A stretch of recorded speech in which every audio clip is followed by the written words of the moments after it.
तो गाइज आज के सेशन को शुरू करते हैं और आज के सेशन में हम बात करने वाले हैं प्रेपोजिशन के कुछ एडिशनल यूसेज की। और क्या है ये एडिशनल यूसेज, आइए जरा ध्यान से देखते हैं। दोस्तों अगर हम बात करते हैं प्रेपोजिशन के एडिशनल यूसेज की, तो प्रेपोजिशन आपने देखा कि कहीं ना कहीं मॉडिफायर का काम करता है। प्रेपोजिशन का अपना एक ऑब्जेक्ट होता है और इन सभी से ऊपर प्रेपोजिशन बेसिकली आपके सेंटेंस के मीनिंग को मॉडिफाई करने के लिए इस्तेमाल किया जाता है। यस और नो?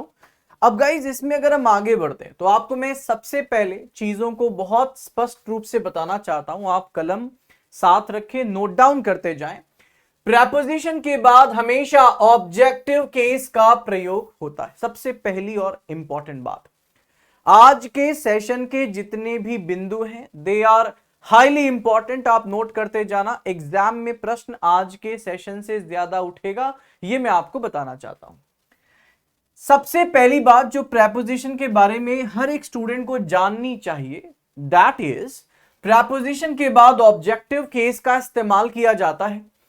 एग्जाम्पल देखो, अगर मैं कहता हूं I do not depend on, अब ये जो ऑन है ना, ये है प्रेपोजिशन और इस ऑन के बाद यहां पे जो हमने प्रोनाउन लिखा हुआ है, हिम लिखा हुआ है, ये हिम किस केस में है आप देख पा रहे होंगे, ये हिम बेसिकली ऑब्जेक्टिव केस में है। यही बात यहां पर कही जा रही है। यहां पे जो ऑब्जेक्ट ऑफ प्रेपोजिशन है that will be in objective case. ये समझने में आसान है। कुछ बच्चे कहेंगे सर हमको नोट करना है, हमको याद करना पड़ेगा। नहीं बेटा, याद करने की जरूरत नहीं है।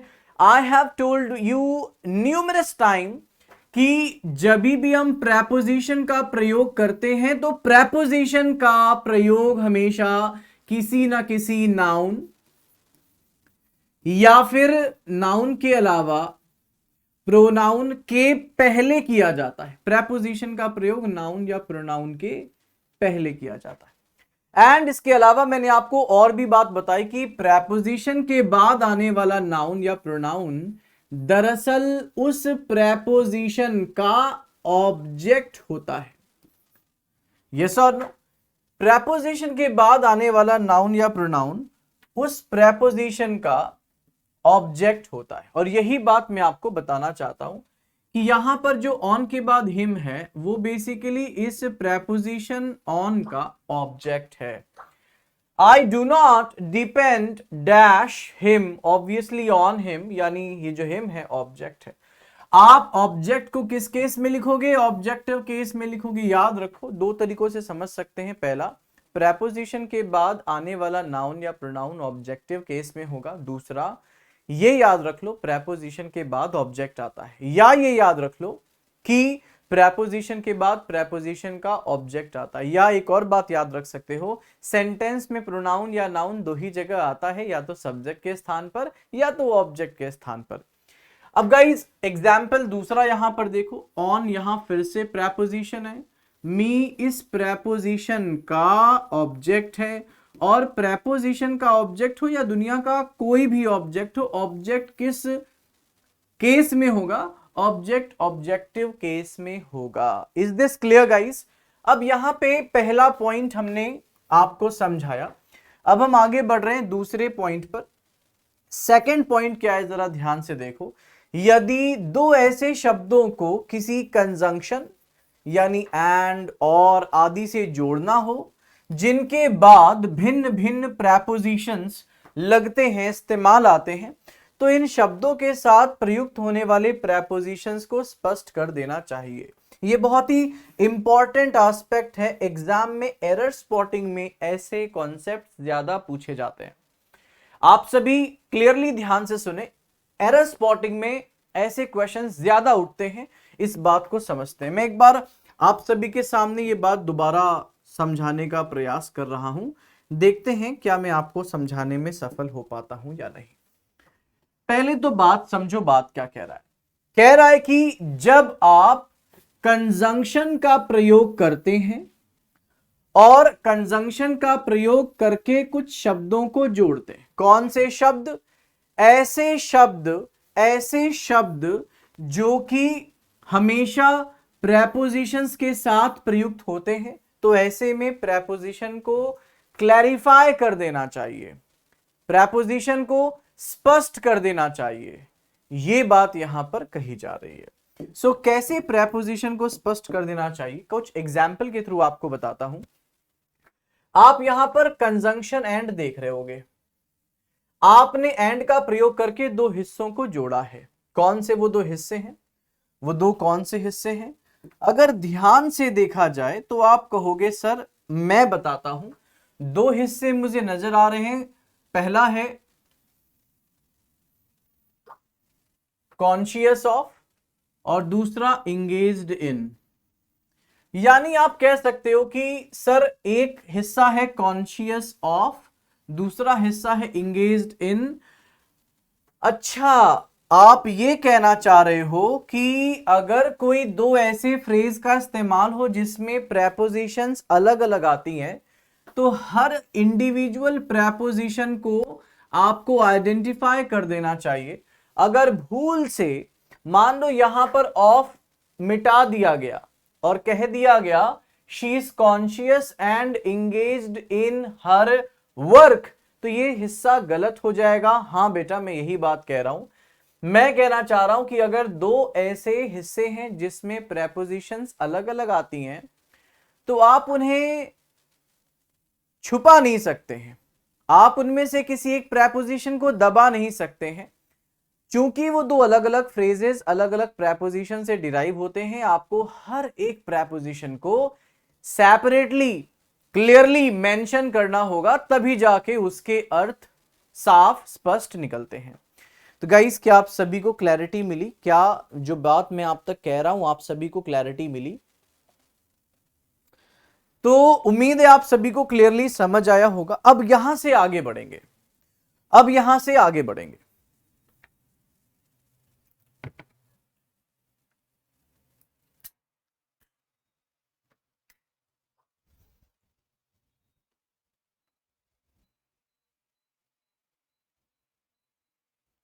तो गाइज, सबसे पहला एग्जाम्पल जो मुझे नजर आ रहा है, मैंने आपको बताने का प्रयास किया कि भाई दूसरे एग्जाम्पल पे आते हैं। अब देखो, सरप्राइज के साथ आप जानते हो हमेशा एट लगता है, लेकिन जो प्लीज है उसके साथ विद लगता है।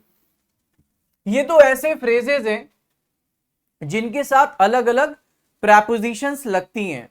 चूंकि इन फ्रेजेस के साथ अलग अलग प्रेपोजिशंस लगती हैं, हमें दोनों ही प्रेपोजिशंस को क्लियरली डिफाइन करना होगा।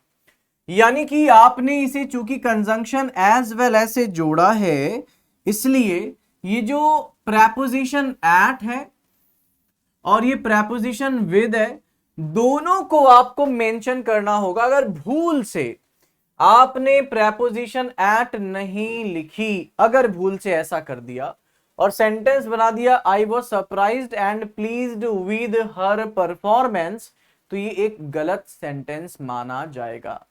आई रिपीट, अगर आपने कोई एक प्रेपोजिशन मिस कर दी, नहीं लिखी, आप जानते हैं सरप्राइज के साथ एट आता है, आप जानते हैं प्लीज्ड के साथ विद आता है, लेकिन आपने सरप्राइज के साथ एट नहीं लिखा, आपने स्पष्टीकरण नहीं दिया, आपने क्लैरिटी नहीं दी, आपने सेंटेंस लिख दिया I was surprised as well as pleased with her performance, तो ये सेंटेंस गलत हो जाएगा। सही सेंटेंस होगा अगर दो ऐसे फ्रेजेस हैं जिनमें अलग अलग प्रेपोजिशंस इस्तेमाल की जाती हैं, तो आपको दोनों को लिखना होगा। यानी आप क्लियरली एट को भी लिखोगे और कहोगे I was surprised at as well as pleased with her performance. आप ट्रिविलाइज नहीं कर सकते, उसे आप छुपा नहीं सकते, क्योंकि उसका महत्व है, आप उसके महत्व को दबा नहीं सकते हैं। मुझे उम्मीद है आप सभी को क्लैरिटी मिली होगी।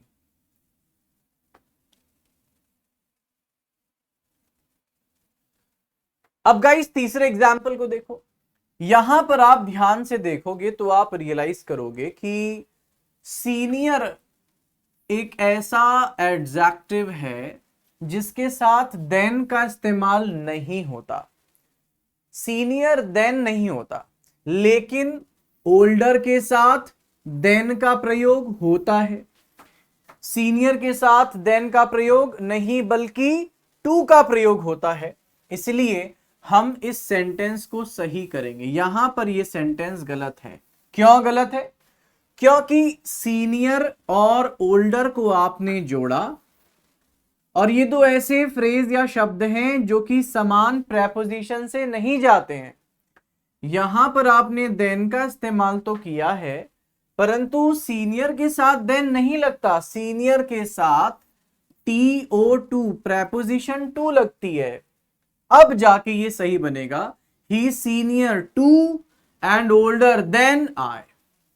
क्योंकि आप इन्हें जोड़ रहे हैं तो आपको अलग अलग प्रेपोजिशन क्लियरली एक्सप्रेस करना होगा, यही यहां पर कहा जा रहा है।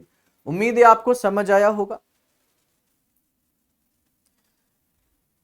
अगर आप ये सोच रहे हो कि हमें कैसा पता चलेगा कि देन आएगा, तो गाइज देखो, ये एक विद्यार्थी को समझना होगा कि अगर आप आज के क्लास को अटेंड कर रहे हैं, इसका ये अर्थ कतई नहीं है कि आप आज से पहले पढ़ी हुई चीजों को नजरअंदाज कर जाएं।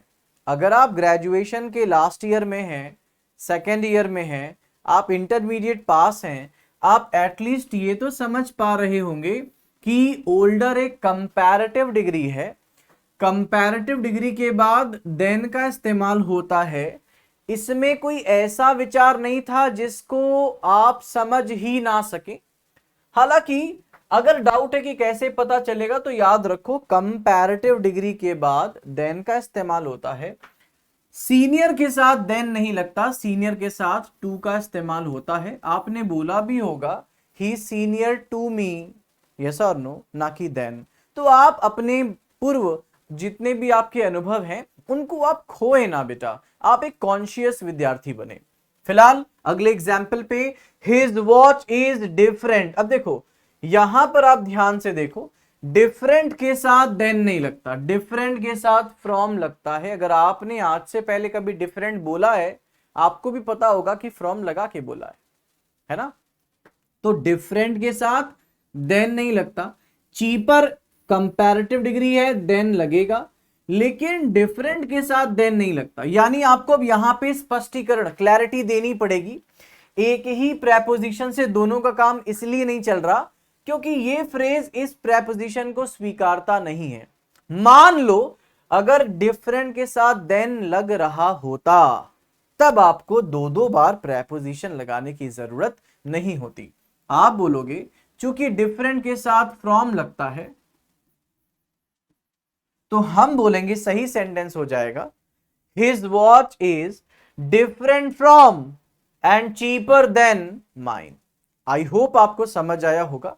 मैं पूरे कॉन्वर्सेशन में सिर्फ ये समझाने का प्रयास कर रहा हूं, जब आप दो फ्रेजेस को इस तरह जोड़ते हो, जब उन्हें जोड़ने पर आपने ये रियलाइज किया कि दोनों की प्रेपोजिशंस डिफरेंट हैं, तो आपको हर प्रेपोजिशन को क्लियरली मेंशन करना होगा। आप किसी प्रेपोजिशन को दबा नहीं सकते।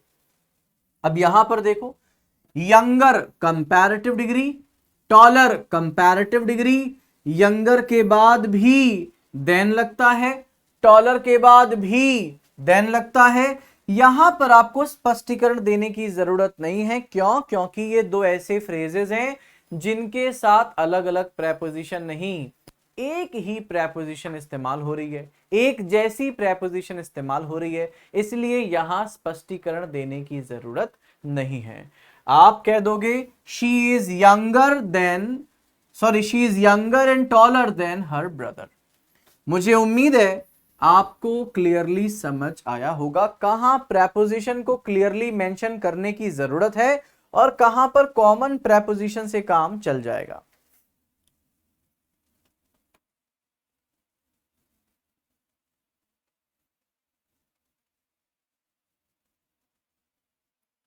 सो गाइज बिल्कुल आप ध्यान से समझो और मेरी बात का कोई बच्चा बुरा ना माने। मैं आपको सही तरीके से अपनी जो थॉट है रखने की प्रयास कर रहा हूं। फिलहाल ये 5 एग्जाम्पल मैंने आपको दिए। अब गाइज यहां से थोड़ा आगे बढ़ूंगा और अगले हिस्से पे चलूंगा। मैंने आपको सबसे पहले बताया कि प्रेपोजिशन के बाद ऑब्जेक्टिव केस आता है।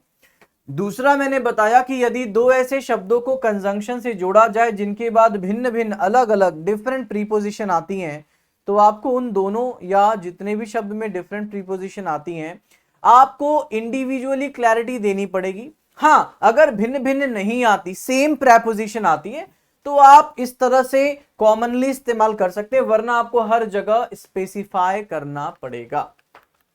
तो गाइज इसके बाद तीसरा पॉइंट है, अगर प्रेपोजिशन के बाद वर्ब का इस्तेमाल होता है तो वर्ब आईएनजी फॉर्म में होगा। याद रखो, बहुत क्लियर है। यानी से आप शॉर्ट में कह सकते हो कि अगर मान लो प्रेपोजिशन का इस्तेमाल किया गया है तो प्रेपोजिशन के बाद हमेशा वर्ब आईएनजी फॉर्म में आएगी। आप इसे नोट कर लेना, प्रेपोजिशन के बाद वर्ब हमेशा आईएनजी फॉर्म में आएगी। प्रेपोजिशन के बाद वर्ब हमेशा आईएनजी फॉर्म में आएगी। मैं दोबारा कहूंगा, प्रेपोजिशन के बाद वर्ब हमेशा आईएनजी फॉर्म में आएगी। अब इसमें एक छोटा सा डाउट आता है इन्फिनिटिव को लेकर के। किसको लेकर? इन्फिनिटिव। तो याद रखो, इन्फिनिटिव में 2+V1 वर्ब की फर्स्ट फॉर्म का इस्तेमाल होता है, और इसमें ये जो 2 है ये प्रेपोजिशन नहीं है। ये जो 2 है ये प्रेपोजिशन नहीं है, याद रखो।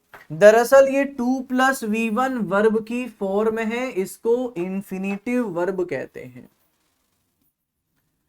यहां पर ये 2 प्रेपोजिशन जैसा काम नहीं कर रही। प्रेपोजिशन के बाद जब वर्ब लिख दिया तो ये ऑब्जेक्ट नहीं बनेगा, इसलिए आप प्लीज इसको कंफ्यूजन के तरीके से ना देखें। आप क्लैरिटी रखो कि 2 के बाद वर्ब की फर्स्ट फॉर्म आने पर 2 प्रेपोजिशन नहीं है। 2+V1 बेसिकली वर्ब का एक रूप है जिसे हम इंफिनिटिव फॉर्म ऑफ वर्ब कहते हैं। इसे हम इंफिनिटिव फॉर्म ऑफ वर्ब कहते हैं। Infinitive form of verb basically एक ऐसी वर्ब की फॉर्म है जिसमें आप उसका एक इंफिनिटिव रूप लिखते हो। तो गाइज मुझे पूरी उम्मीद है कि आपको सारी बातें क्लियरली ओके मुझे उम्मीद है आपको सारी बातें बहुत क्लियरली समझ आई होगी, कोई डाउट आपको नहीं हुआ होगा।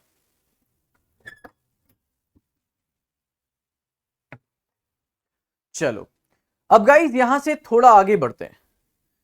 गाइज यहां से थोड़ा आगे बढ़ते हैं और हम आगे बात करेंगे कि प्रेपोजिशन वर्ब आईएनजी क्यों इस्तेमाल की जाती है। ओके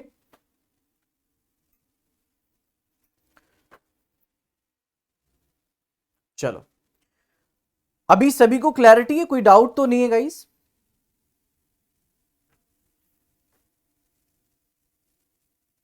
चलो, thank you.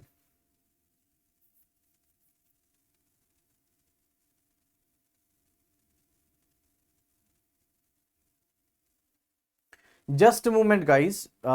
It is just getting restarted.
So guys, now let's talk about what we were discussing.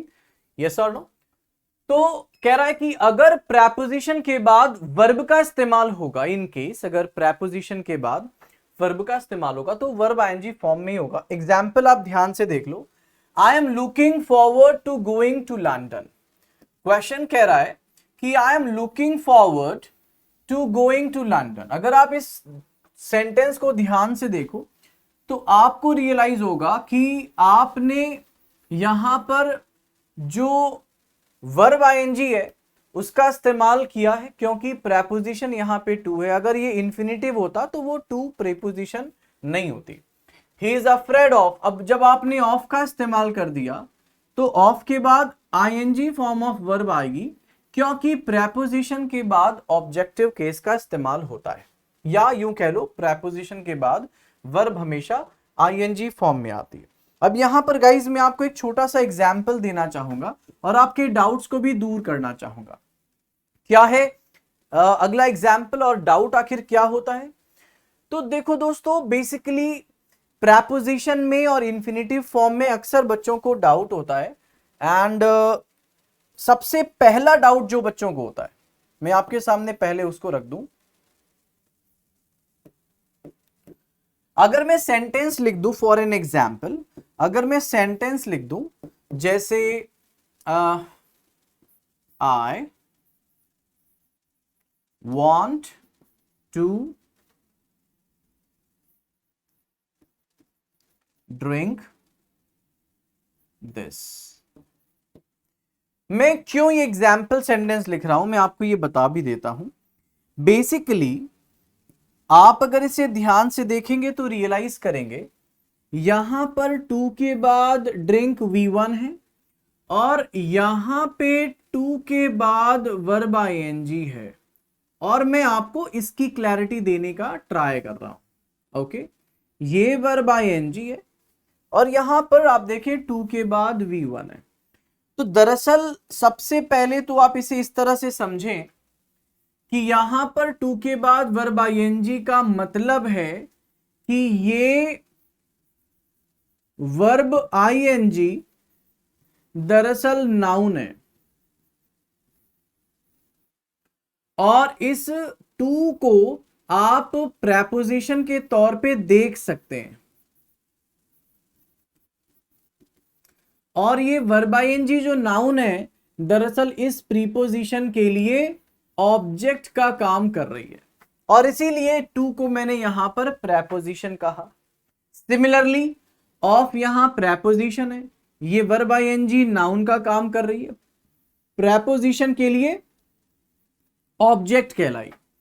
लेकिन अगर हम टू ड्रिंक की बात करते हैं तो टू ड्रिंक में ये जो टू है दरअसल ये कोई प्रेपोजिशन नहीं है, ये वर्ब की इंफिनिटिव फॉर्म है, यानी इस टू को आप प्रेपोजिशन नहीं मान सकते. This is not a preposition,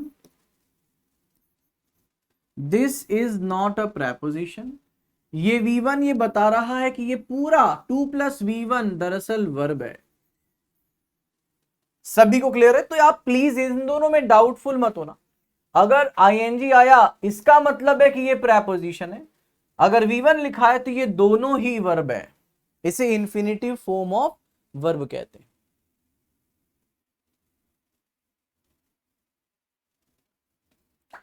okay, so guys, उम्मीद है आप सभी को क्लैरिटी मिली होगी.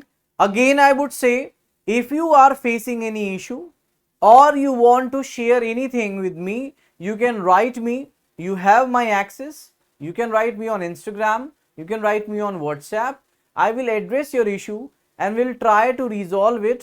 Trust me guys. But when I'm delivering my lecture, I guess I should concentrate and even you should concentrate whatever is being taught here. Problem is that you just raise your hand during the classes, but after the classes, when I wait, if any student has to ask anything, nobody bother telling me or sharing problem with me. So guys, please be serious. I just have only 1 hour for you.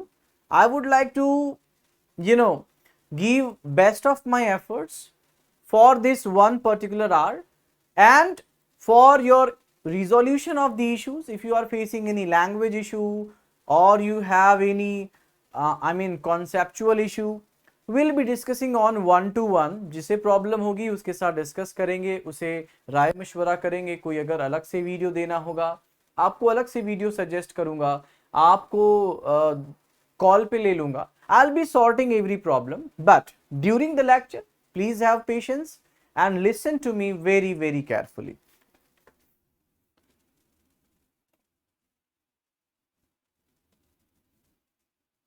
So guys, if you look at here, you will understand कि preposition के बाद verb ing का इस्तेमाल होगा. क्यों होगा? क्योंकि verb ing noun होती है और ऑब्जेक्ट के रूप में हमें नाउन चाहिए. प्रेपोजिशन के बाद ऑब्जेक्ट होना चाहिए. यहां प्रेपोजिशन क्यों नहीं मान रहे? क्योंकि ड्रिंक ऑब्जेक्ट नहीं बन सकती, इसलिए आप टू को प्रेपोजिशन नहीं मान सकते. उम्मीद है आपको समझ आया होगा. ये प्रेपोजिशन टू प्रेपोजिशन है, पर ये प्रेपोजिशन नहीं है. टू प्लस V1 एक वर्ब है. मूविंग फॉरवर्ड, आगे बढ़ते हैं. Let's move on to the next.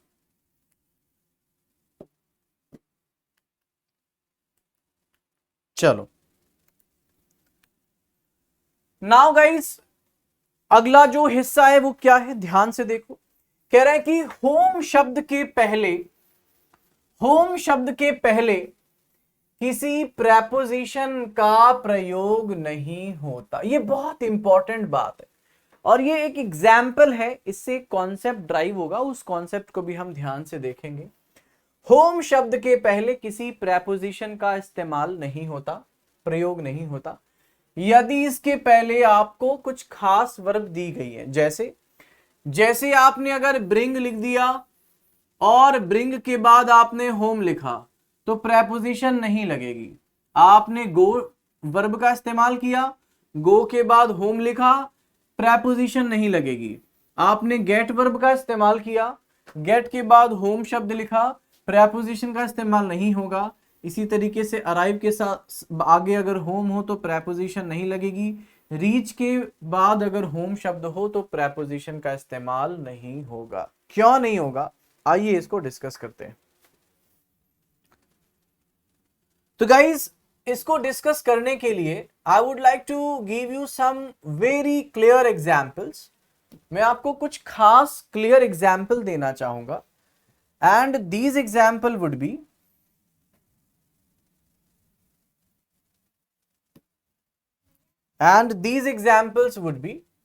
first of all right here, जो यहां पर आपको दिख रहा है. चलो मैं एक एक करके आपको एक्सप्लेन करता हूं.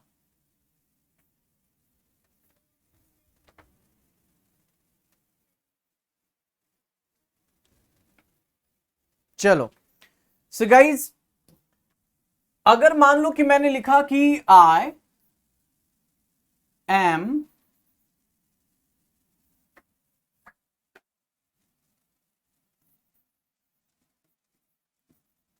गोइंग, और यहां मैंने एक रिक्त स्थान छोड़ दिया, एक ब्लैंक छोड़ दिया, और आगे मैं कह रहा हूं I am going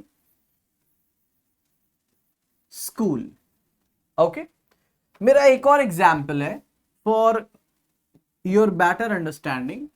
I am going dash home. Now look at the difference. आपको एक रूल अभी मैंने बताया कि अगर आपने going शब्द के बाद, अगर हमने going शब्द के बाद क्या लिख दिया हो, home लिख दिया. यहां पर भी गोइंग शब्द लिखा है, लेकिन यहां गोइंग शब्द के बाद होम नहीं लिखा है. ये डिफरेंस है.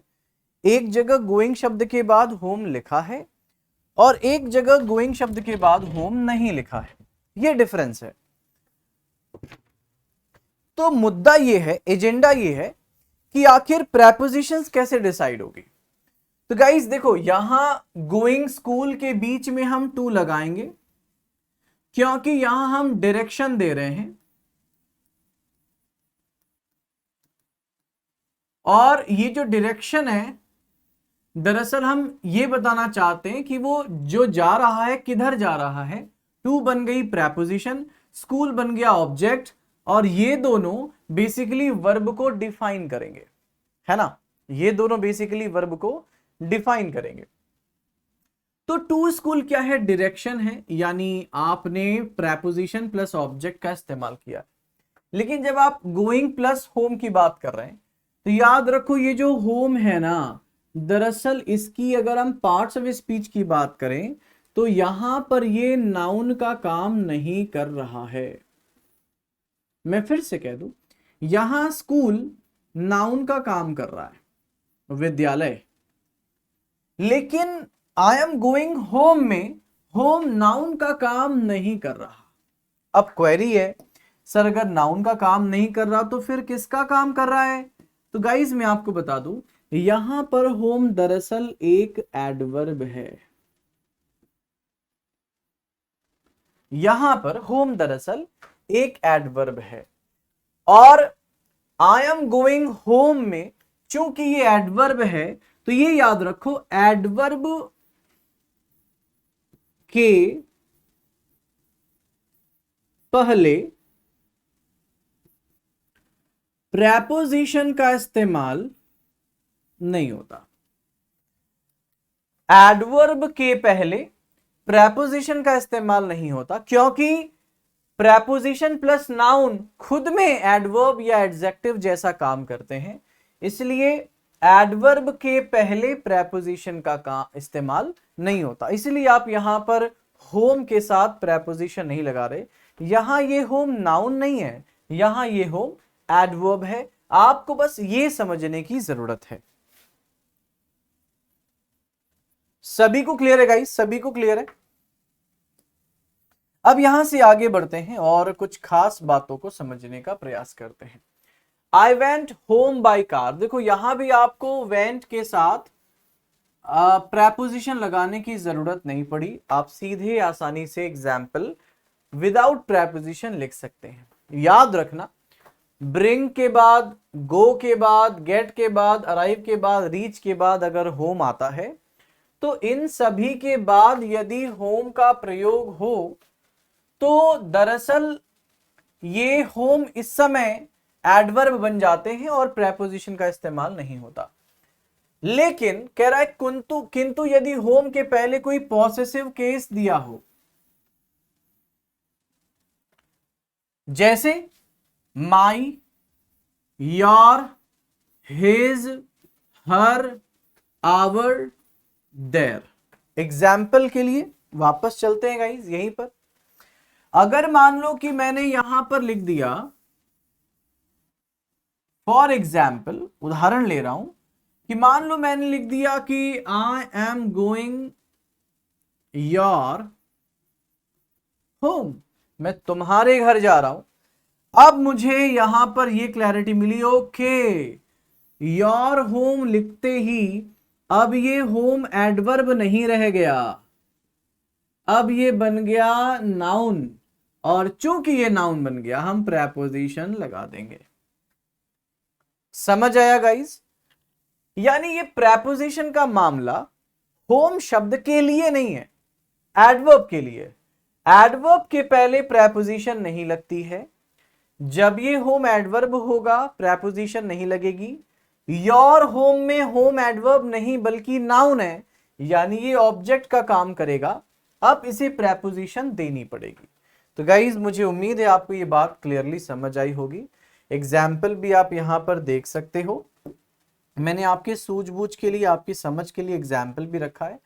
अब चूंकि हिज होम लिख दिया, आपने हिज होम लिख दिया, तो अब यहां पे होम नाउन हो गया, तो आपको प्रेपोजिशन देनी पड़ेगी।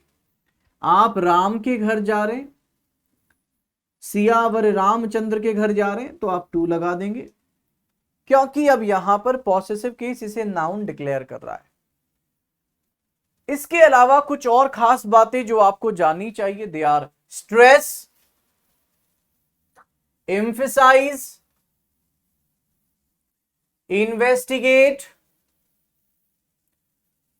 Comprise, accompany, consider, violate, pervade, precede, succeed, invade, resist, enter, eschew, direct, join, sign, affect, ensure, board, discuss, describe, reach, order, tell, demand, attack, control, resemble और इसके अलावा रेडिक्यूल। जब ये वर्ब एक्टिव वॉइस में प्रयोग किए जा रहे हों तो याद रखें, जब ये वर्ब एक्टिव वॉइस में प्रयोग किए जा रहे हों तो ये सारे वर्ब एक्टिव वॉइस में ट्रांजिटिव वर्ब जैसा रोल प्ले करते हैं। एक्टिव वॉइस में ये किस फॉर्म में होते हैं? ट्रांजिटिव। और इनके बाद किसी प्रकार की प्रेपोजिशन का प्रयोग नहीं किया जाता है। दो बातें समझ आती हैं। पहली बात कि सर इन क्रियाओं के साथ प्रेपोजिशन नहीं लगानी। यस सर, और क्या सीखने को मिला?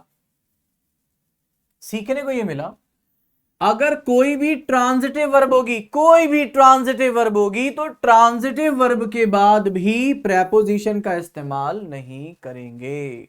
Is this clear? किसी भी ट्रांजिटिव वर्ब के बाद प्रेपोजिशन का इस्तेमाल नहीं होगा। किसी भी ट्रांजिटिव वर्ब के बाद प्रेपोजिशन का इस्तेमाल नहीं होगा।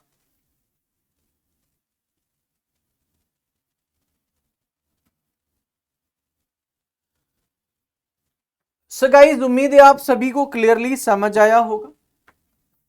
एक छोटा सा डाउट एग्जाम्पल मैं आपको रख रहा हूं। कुछ बच्चे ऐसा भी सोचते हैं कि सर अगर मैं लिख दूं आई एम एट होम, तो क्या यहां पर भी होम आने पर एट का इस्तेमाल नहीं होगा, या ये सही है?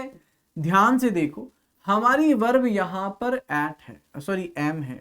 अगर ये वर्ब गो होती, अगर ये वर्ब ब्रिंग होती, अगर ये वर्ब उन वर्ब में से एक होती जिनके साथ हम प्रेपोजिशन नहीं लगाते तो अलग बात होती। यहां पर वर्ब है एम, इसलिए ये जो एट है ये बिल्कुल सही है। और यहां होम नाउन ही है, एट होम फ्रेज बना रहा है जो बेसिकली आपके वर्ब को मॉडिफाई करने का प्रयास कर रहा है। Is this clear? तो गाइज ये डाउट ना रखें, अगर वर्ब एम की जगह गो होती तब एट नहीं लगाते, ब्रिंग होती तब एट नहीं लगाते। मूविंग नेक्स्ट, अगले हिस्से पे चलते हैं। आप प्लीज अगर इसे नोट डाउन कर लें, it will be very beneficial for you, because these all verbs are transitive in nature and with transitive verbs we avoid using preposition। हम preposition को यूज करना अवॉइड करते हैं।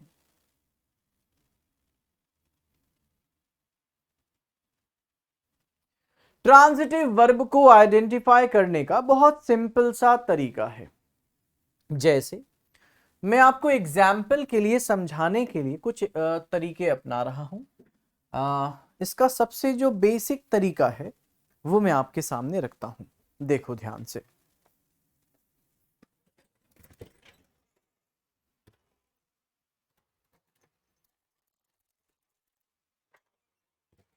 चलो। सो गाइज, मैं आपके सामने अपने धर्मपत्नी का एक छोटा सा डिओड्रेंट लेकर आया। बेसिकली क्या है कि आपने पूछा ट्रांजिटिव वर्ब को आइडेंटिफाई कैसे करें। If you look at this,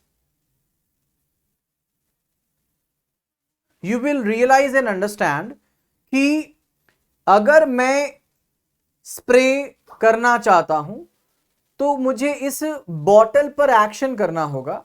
when I will apply action on this bottle, spray will come out. See, I'm acting upon this bottle, यानी मैं बल, कार्य, क्रिया इस बॉटल पे कर रहा हूं, इस बॉटल के इस टैप पर कर रहा हूं, if I am just trying to press this head, then only the deodorant or perfume will come out. So if you will try to understand this concept, every verb or every action that has a receiver with it, ये मैंने आपको शुरुआत में भी बताया, हर वो क्रिया जिसका एक रिसीवर वहां अवेलेबल हो, जिसके ऊपर उस कार्य को किया गया हो। उदाहरण के लिए अगर आपको बचपन से अपनी मां के हाथ के चाटे याद हो बचपन के, तो मां ने एक्शन किया, लेकिन किसके ऊपर? आपके ऊपर। झापड़ चाटे किसने खाए? आपने खाए। तो आप हो गए ऑब्जेक्ट, एक्शन हो गया स्लैप, परफॉर्मर हो गई आपकी मदर। हर वो क्रिया जिसके बाद उसका ऑब्जेक्ट दिया हो, ऐसी क्रिया ट्रांजिटिव वर्ब कहलाती है। यानी आप इसे दूसरे शब्दों में यह भी कह सकते हो, अगर वर्ब के बाद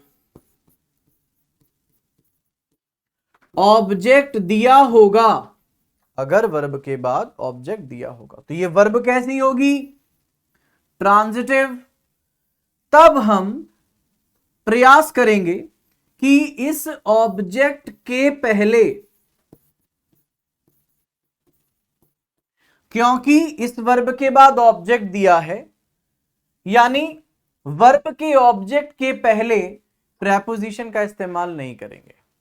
और कहानी ये तो बहुत इजी भी है, प्रेपोजिशन का इस्तेमाल तो प्रेपोजिशन के ऑब्जेक्ट के पहले होगा, वर्ब के ऑब्जेक्ट के पहले प्रेपोजिशन का क्या रोल? नहीं समझे? मैं दोबारा बताता हूं। देखो गाइस, चीजें अगर आप अध्ययन करने के नजरिए से देख रहे हो ना, तो आपको थोड़ा सा एनालिटिकल होना पड़ेगा। क्या कहना चाहता हूं मैंने आपको शुरुआत में बताया कि जो वर्ब होती है वो दो प्रकार की होती है। कुछ वर्ब ऐसी होती है जिनके बाद ऑब्जेक्ट का इस्तेमाल होता है, ऐसी वर्ब को ट्रांजिटिव वर्ब कहते हैं।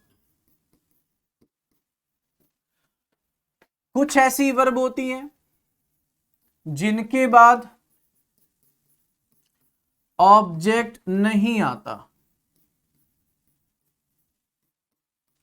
आप इन्हें इनट्रांजिटिव वर्ब कहते हैं। अब इसके अलावा गाइस, मैंने आपको यह भी बताया था कि वर्ब का अपना ऑब्जेक्ट होता है और प्रेपोजिशन का भी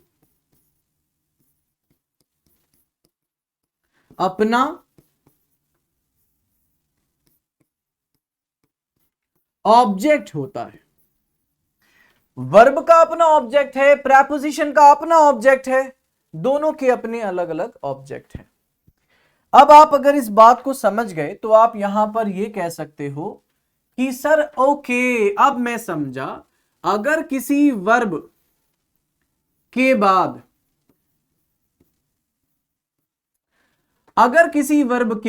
ऑब्जेक्ट आया है, तो ये ऑब्जेक्ट किसका है? ये वर्ब का ऑब्जेक्ट है। ये वर्ब कैसी हो गई? ट्रांजिटिव। और ये ऑब्जेक्ट किसका है? ये वर्ब का ऑब्जेक्ट है। भाई अगर ऑब्जेक्ट आया तो ये किसका ऑब्जेक्ट है? वर्ब का।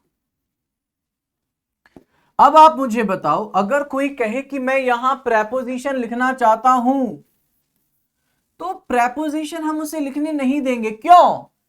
क्योंकि प्रेपोजिशन अपने ऑब्जेक्ट के पहले लिखी जाती है। क्या ये ऑब्जेक्ट प्रेपोजिशन का है? नहीं, ये तो वर्ब का ऑब्जेक्ट है। इसीलिए इस ऑब्जेक्ट के पहले प्रेपोजिशन का इस्तेमाल नहीं होगा, ये कहना चाह रहे हैं। अब प्रश्न ये होता है कि फिर प्रेपोजिशन का इस्तेमाल कब करेंगे? तो भाई कहानी बहुत सिंपल है। अगर हमारे पास कोई ऐसी वर्ब हो, अगर हमारे पास कोई ऐसी वर्ब हो जिस वर्ब के बाद कोई भी ऑब्जेक्ट ना दिया हो, ऑब्जेक्ट ना दिया हो, यानी ये वर्ब कैसी हो गई? इंट्रांजिटिव।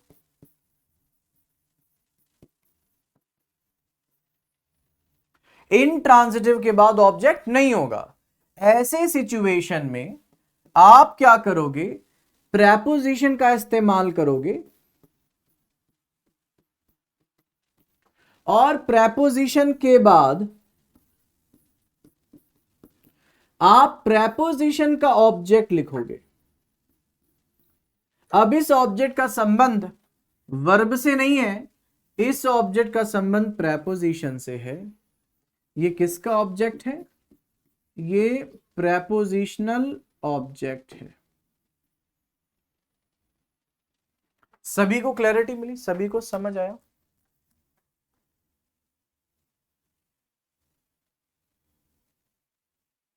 Okay, thank you. उम्मीद है आपको अब क्लैरिटी मिल गई होगी। These are all transitive verbs. With them, preposition will not be used, क्योंकि इनके बाद इनका अपना ऑब्जेक्ट आता है, prepositional ऑब्जेक्ट नहीं आता। फिलहाल आगे बढ़ते हैं। Let's move forward. अब गाइस कुछ एग्जाम्पल मैंने यहां पे रखा है। आपने अभी जो सीखा, you can understand, revise and have clarity using these very examples. कह रहा है the teacher emphasised on the need of discipline in life. तो गाइज आप जरा देखो, एम्फेसाइज किया किस पर? जरूरत पर, यानी नीड पर काम किया गया। तो यहां पे ये जो नीड है, बेसिकली ये नीड यहां पर काम कर रही है किसका? ऑब्जेक्ट का। यस और नो? ये जो है ये ऑब्जेक्ट का काम कर रही है। ये किसका ऑब्जेक्ट का काम कर रही है? वर्ब का। वर्ब के ऑब्जेक्ट का काम कर रही है। वर्ब है एम्फेसाइज्ड, द नीड है वर्ब का ऑब्जेक्ट। एम्फेसाइज्ड कौन सी वर्ब हुई? ट्रांजिटिव, क्योंकि ये वर्ब अपना खुद का ऑब्जेक्ट रखी है, इसलिए प्रेपोजिशन की जरूरत यहां पर नहीं है। क्या सभी को क्लैरिटी मिली?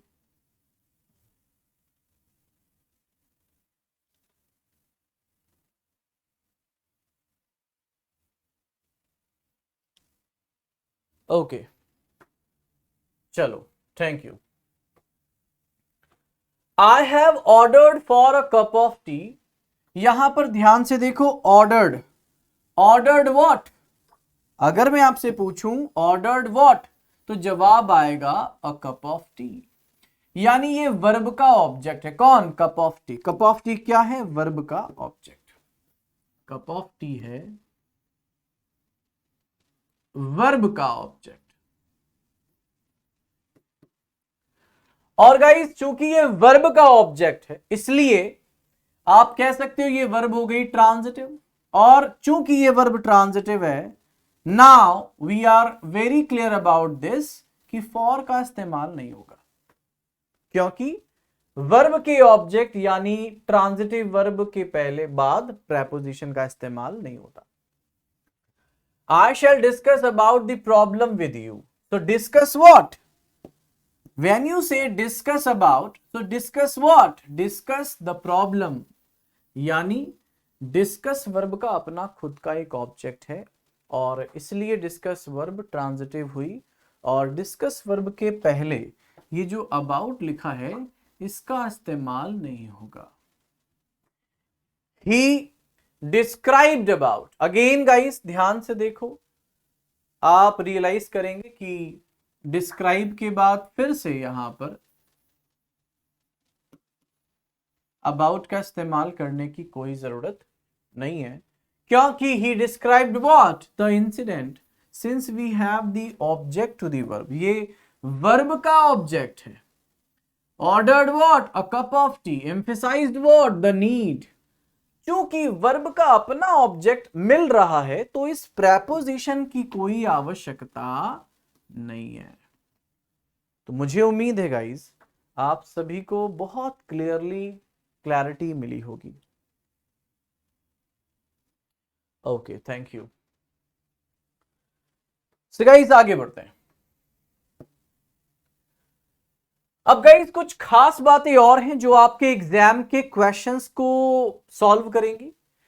कह रहा है कम्युनिकेशन में प्रयोग किए जाने वाले वर्ब जो किसी ऑब्जेक्ट के पहले आते हैं आप उनके साथ टू का इस्तेमाल ना करें। जैसे एडवाइस के साथ कभी भी टू का इस्तेमाल नहीं होगा, टेल टू का इस्तेमाल नहीं होगा, आस्क टू का इस्तेमाल नहीं होगा, बेग टू का इस्तेमाल नहीं होगा, कमांड के बाद भी टू का इस्तेमाल नहीं होगा, इनकरेज टू का इस्तेमाल नहीं होगा, रिक्वेस्ट टू का इस्तेमाल नहीं होगा, इन्फॉर्म टू का इस्तेमाल नहीं होगा, ऑर्डर के साथ भी टू का इस्तेमाल नहीं होगा। और कहानी एकदम वही है जो मैंने आपको अभी बताई।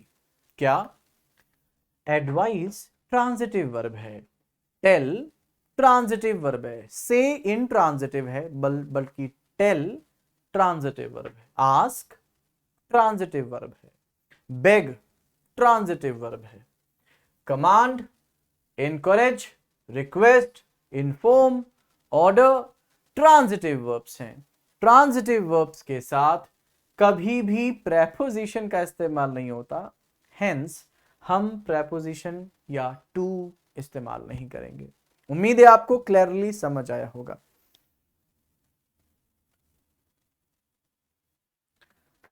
अब गाइस यहां पे कुछ और खास बातें ध्यान से देखें और समझने का ट्राई करें, समझने का प्रयास करें।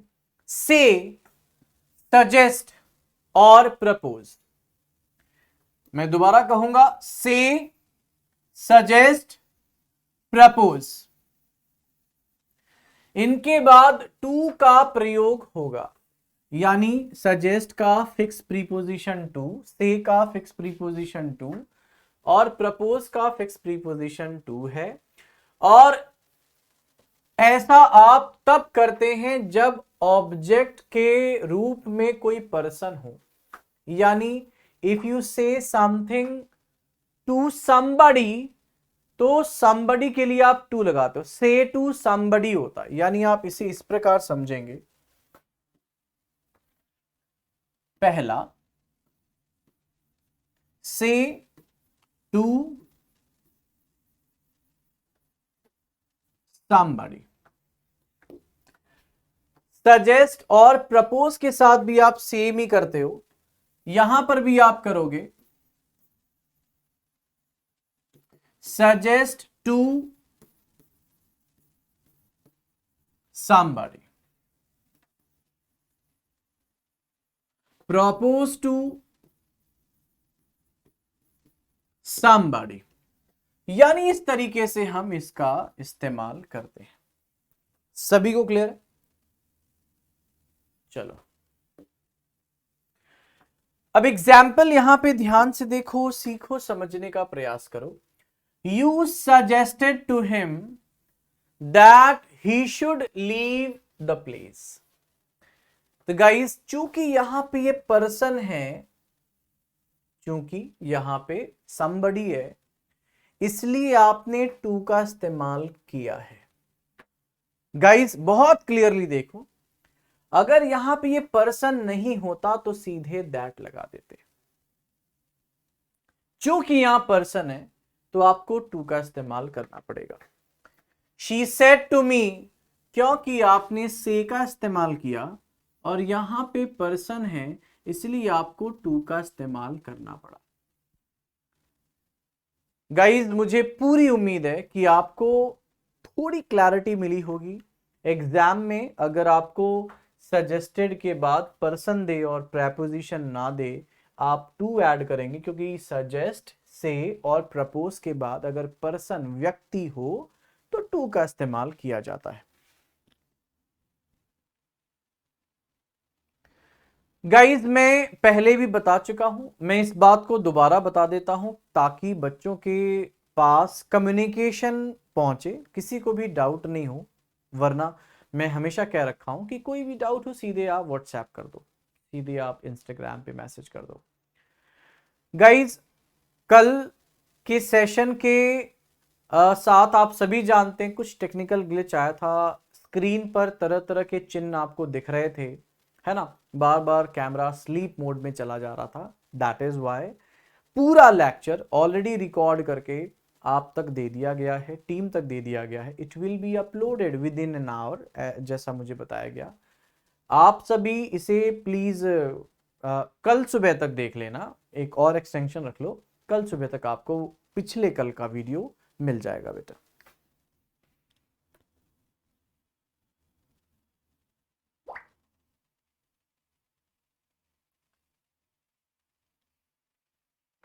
अब गाइज आगे की बात ध्यान से देखो, कह रहा है speak, reply, explain, complain, talk, listen, write. इनके बाद भी हमेशा टू प्रेपोजिशन का प्रयोग किया जाता है यदि इनके बाद कोई व्यक्ति प्रयोग में आया हो, यानी say, suggest, propose, speak, reply, explain, complain, talk, listen, write. इनके साथ भी आप सेम करते हो। He did not reply to me, आपने रिप्लाई के बाद पर्सन होने पर टू का इस्तेमाल किया।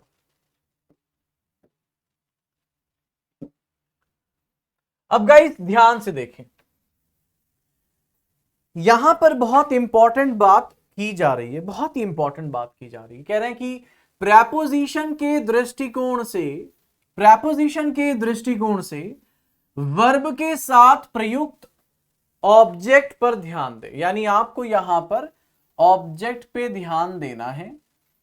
आपको इससे कुछ क्लैरिटी मिलेगी ऑब्जेक्ट के बारे में, क्योंकि आप जानते हैं ऑब्जेक्ट दो प्रकार के होते हैं, डायरेक्ट ऑब्जेक्ट, इनडायरेक्ट ऑब्जेक्ट। आपको इससे थोड़ी क्लैरिटी मिलेगी। So what you are suppose to do is, हर एक सेंटेंस में आपको वर्ब के ऑब्जेक्ट पर ध्यान देना है। So guys, सबसे पहले आपको यहां पर प्रेपोजिशन के दृष्टिकोण से वर्ब के साथ प्रयुक्त ऑब्जेक्ट पर ध्यान देने के लिए कहा जा रहा है। Furnish, interest, present, provide, supply का कुछ इस्तेमाल यहां पर किया गया। आप जरा ध्यान से देखो, प्रोवाइड के साथ हमने यहां पर हिम का इस्तेमाल किया और प्रोवाइड के साथ यहां पर विद हिम का, सॉरी विद मनी का प्रयोग किया गया। दोनों में डिफरेंस है, दोनों में डिफरेंस है गाइस। अगर आप कहते हो कि आई प्रोवाइडेड हिम मनी, तो ये सेंटेंस गलत है। सही सेंटेंस हो जाएगा आई प्रोवाइडेड हिम विद मनी। अब गाइस इसको आप दूसरे तरीके से भी लिख सकते हो, आई प्रोवाइडेड मनी टू हिम। ये दो रास्ते, दो तरीके पॉसिबल हैं। चाहे आप बोले आई प्रोवाइडेड हिम विद मनी, या हम कह दें आई प्रोवाइडेड मनी टू हिम, ये दोनों ही रास्ते सही हैं, पर आई प्रोवाइडेड हिम मनी कहना उचित नहीं है। अब प्रश्न है क्यों नहीं है? क्योंकि ऑब्जेक्ट के अनुसार जो वर्ब का सही इस्तेमाल है वो प्रेपोजिशन के साथ है, क्योंकि ये प्रेपोजिशन को क्वालिफाई नहीं कर रहा, यानी ये वर्ब को क्वालिफाई नहीं कर रहा, ये प्रेपोजिशन का अपना ऑब्जेक्ट है, तो इसको आप विद के साथ ही लिखेंगे। आगे कह रहे हैं कि compensate, explain, fine, propose, recommend, rob, suggest. आइए इनके एग्जाम्पल भी ध्यान से देखते हैं। कह रहा है कि rob a person of something, यानी आप यहां पर कह सकते हो कि रॉब के साथ आप ऑफ का इस्तेमाल करोगे जब आप सेकंड ऑब्जेक्ट लिखते हो। इसके बाद we inform the police of the accident. अब देखो इन्फॉर्म के बाद भी जब इनडायरेक्ट ऑब्जेक्ट आया तो आपने ऑफ का इस्तेमाल किया। एक्सप्लेन्ड टू हिम, यस और no. He robbed her of jewellery. आप जानते हो रॉब के साथ ऑफ लगाते हैं, पिछले भी सीखा था आपने।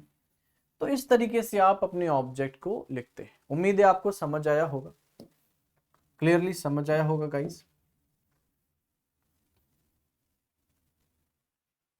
चलो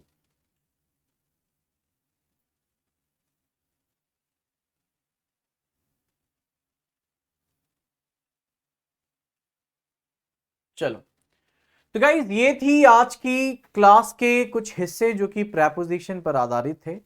और बारी है अब आप सभी के साथ क्वेश्चन के पास जाने की। तो अगले सेशन में यानी कल प्रेपोजिशन एंड प्रैक्टिस हम करने वाले हैं। और साथ ही गाइज मैं आप सभी को बताना चाहता हूं कि मैं आप सभी के साथ वीडियो साझा कर चुका हूं, हालांकि वो आप तक पहुंच जाएगा कुछ घंटे में, आप सुबह तक उसे चेकआउट कर सकते हैं। और आप सभी अपने व्हाट्सएप ग्रुप पर प्लीज एक बार इंश्योर कर लो कि आप सभी जुड़े हो या नहीं जुड़े हो, क्योंकि हमारे सिलेबस का पहला चैप्टर थियरी वाइज कंप्लीट होने के रास्ते पर है। आने वाली क्लासेस में प्रेपोजिशन के प्रश्नों को कैसे हल करना है, आप किन तरीकों से उन प्रश्नों को हल कर पाएंगे, उस पर हम बात करने वाले हैं। तो गाइज प्लीज आप सभी इंश्योर कर लेना कि मेरा कंटेंट आप तक पहुंचता रहे। इसके लिए व्हाट्सएप पर आप प्लीज जुड़ जाए, नहीं जुड़े हैं तो आप मुझे एक बार मैसेज कर देना, मैं आपको जोड़ दूंगा। 9889601589 is the my WhatsApp number. Nitin Mishra VNS is my Instagram handle, आप वहां पर इंस्टाग्राम पे मुझसे DM कर सकते हो। और गाइज आपके साथ PDF में ऑलरेडी साझा कर रहा हूं हर क्लास के बाद, क्योंकि पिछली क्लास यानी कल की क्लास खराब हो गई थी टेक्निकल ग्लिच के कारण, दैट इज वाई उसका PDF मैंने भी नहीं भेजा। जैसे ही आप तक सेशन वीडियो के माध्यम से पहुंच जाएगा यानी वो अपडेट हो जाएगा, आपको PDF भी मैं दोबारा दे दूंगा। और साथ ही गाइज आज की क्लास में जो जानकारी आपको साझा की वो बेहद इंपॉर्टेंट थी, आप नोट्स बना लेना। और मैं क्विज अब आपके पास रिलीज कर रहा हूं, क्योंकि हमारा पहला टॉपिक कंप्लीट हुआ है तो पहला क्विज आप साझा करेंगे। तो मैं आपके साथ क्विज शेयर कर दूंगा, आप उन क्विज को लगाना, मैं कुछ PDFs दूंगा एक्स्ट्रा मटेरियल के तौर पे पढ़ने के लिए, आप उसे पढ़ लेना। और उसके बाद आप मुझे डाउट के लिए पूछ सकते हैं, प्रेपोजिशन संबंधित कोई भी प्रश्न आप मुझसे पूछ सकते हैं। कैसा लगा आपको आज का सेशन, कमेंट बॉक्स में मुझे जरूर बताएं। आशा करता हूं आप सभी इस सेशन से बहुत कुछ सीखे होंगे, और आप सभी के अगर कोई प्रश्न है तो आप मुझसे बेझिझक पूछें। And I rest my case here. उम्मीद करता हूं आप सभी को समझ आया होगा। फिलहाल इस क्लास में इतना ही, अगली क्लास में फिर मुलाकात करेंगे। Till then bye bye, take care, अपना ख्याल रखें, खूब मेहनत से पढ़ाई करें, सिलेक्शन लें, हम सबका नाम रोशन करें। जय हिंद, जय भारत गाइस।